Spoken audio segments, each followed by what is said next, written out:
So Mark Hamill has once again come out and destroyed the Disney sequel trilogy, destroyed Kathleen Kennedy, and really anyone else who was involved with the creation of the Disney Star Wars Luke Skywalker, the hermit Luke Skywalker that we saw in the Disney sequel trilogy. And it's not the first time, it's definitely not the first time that Mark Hamill has spoken out about the way his character was portrayed in the sequel trilogy. It was obvious that Mark Hamill had a certain view on where Luke Skywalker should go, on where the story of Luke Skywalker should go. It's not like the John Boyega situation, where John Boyega came out the other day and said that he would return to Star Wars only if J.J. Abrams and Kathleen Kennedy were involved. In that situation, John Boyega is only looking out for his own best interest. He's looking out for his best interest as a person, as an individual, as an actor. Mark Hamill is not. Mark Hamill is getting up there in age, right? He really doesn't need Star Wars at this point. Yes, it does help him out. Yes, money still helps even when you're old. But he doesn't need Star Wars. John Boyega kind of needs Star Wars at this point. He's not getting cast in much. The only other thing that he can get cast in other than Star Wars projects right now is Attack the Block 2. And that's only because he was very good in Attack the Block 1. That movie kind of blew up and a lot of people know his name because of that movie. But in reality, I mean, most people know John Boyega's name because of Star Wars. And the only thing that he can really get cast in right now, like I said, is Attack the Block 2 or maybe Star Wars. If they decide to bring Finn back for Star Wars, then he could probably get cast as Finn in Star Wars. But that's about it. So this isn't like the John Boyega situation, because Mark Hamill, I mean, he was just in Invincible. Invincible is a hit show on Amazon right now. Mark Hamill is not going to struggle for jobs. And even if he was struggling for jobs, I don't really think it would be that much of a struggle for him, because like I said, he's getting up there in age. He doesn't really need to work at this point. It's kind of a choice for him. But when it comes to the Luke Skywalker character, Mark Hamill is not looking out for his own self-interest like John Boyega is. Mark Hamill has a genuine desire for the Luke Skywalker character to be portrayed in the correct way, in the way that George Lucas apparently straight up told Mark Hamill he should be portrayed. Apparently Mark Hamill heard from George Lucas how he wanted Mark Hamill to be portrayed, how he wanted Luke Skywalker to be portrayed in the sequel trilogy. So Mark Hamill is not looking out for his own self-interest here. Certainly he does want himself to look good on screen, but Mark Hamill has a genuine interest.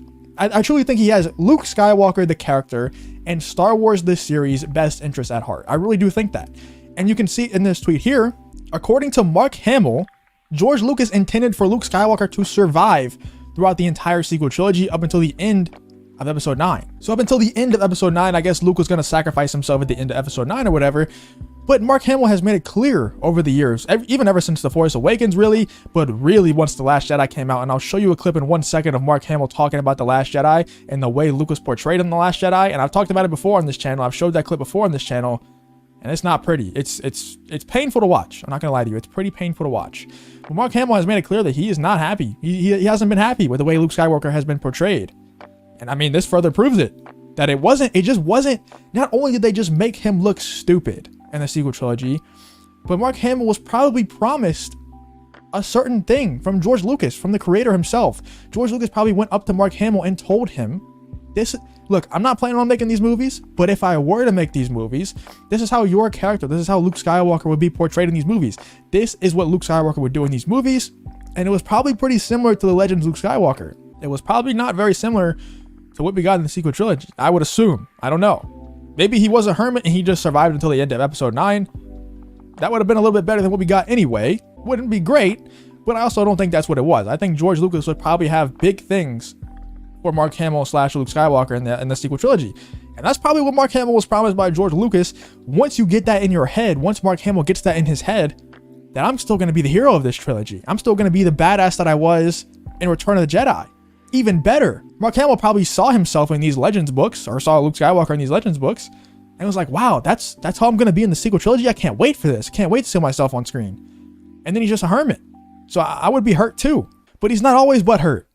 When you do him right, like they did in the Mandalorian finale, as you can see here, Mark Hamill thanks Jon Favreau and Dave Filoni for his Mandalorian cameo.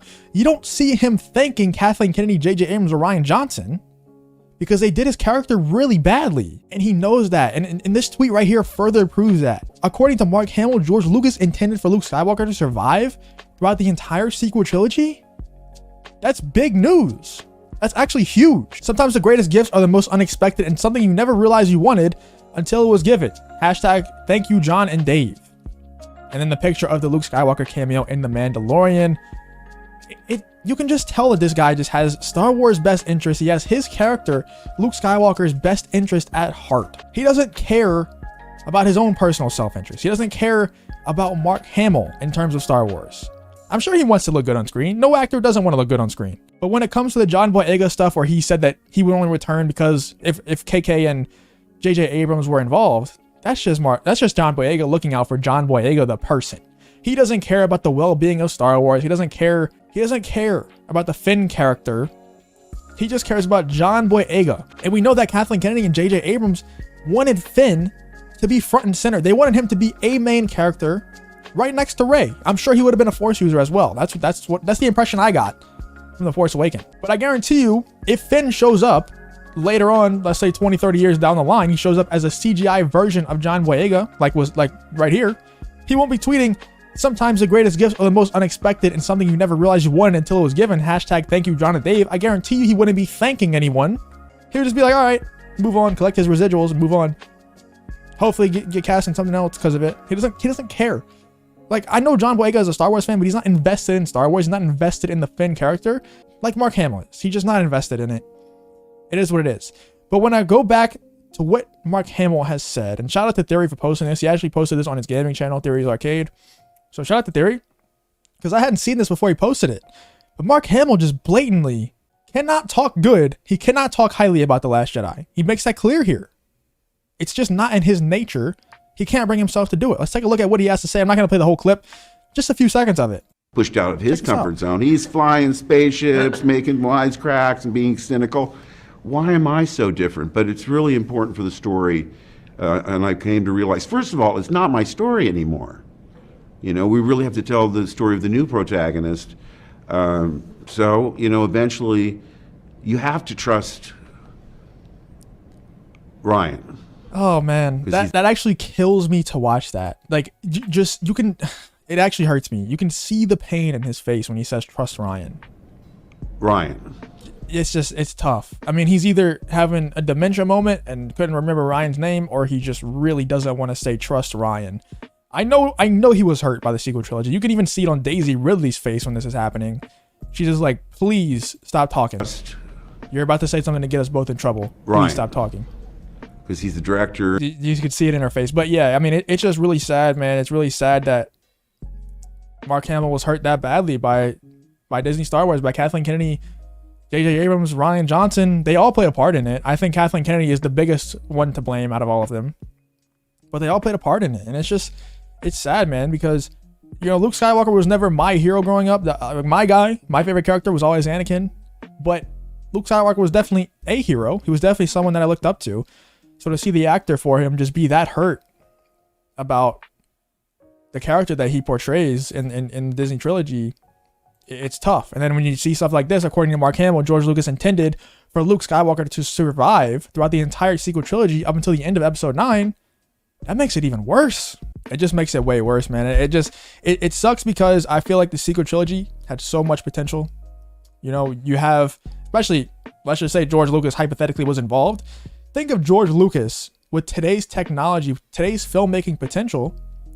Star Wars movies with today's technology, you should be making the best Star Wars of all time. And a lot of people, I go back and watch this stuff all the time. You go back to watch The Last Jedi, let's say. The Last Jedi trailer reactions. Blind Wave, I remember, said this. They thought that this was going to be the best Star Wars movie of all time. It's just sad because if we're being real, it should have been. It should have been. It should have been the best Star Wars of all time because we have the filmmaking capacity that we have today, the filmmaking potential that we have today is so much more than we had for the original trilogy or the prequel trilogy. Not to mention the technology that we have today is so much better. We should have got the best Star Wars of all time with the sequel trilogy, and we got the worst Star Wars of all time with the sequel trilogy. And Mark Hamill once again proves that by saying that George Lucas intended for Luke to survive until the end of episode 9. That's big news, man. That's huge news. Let me know what you guys think about this news in the comments below. If you did enjoy this video, please leave a like on the video and subscribe to the channel. YouTube has been suppressing my videos for whatever reason. It's been happening to a lot of creators around here. For some reason, YouTube just refuses to push my videos. So if you could, please leave a comment. Please leave a like on the video. Help out the algorithm. Help out my videos get pushed. I really would appreciate that. But if you want to follow me on Twitter, if you want to join the Discord, both of those links will be in the description as well. Thank you for watching the video and hope to see you in the next one.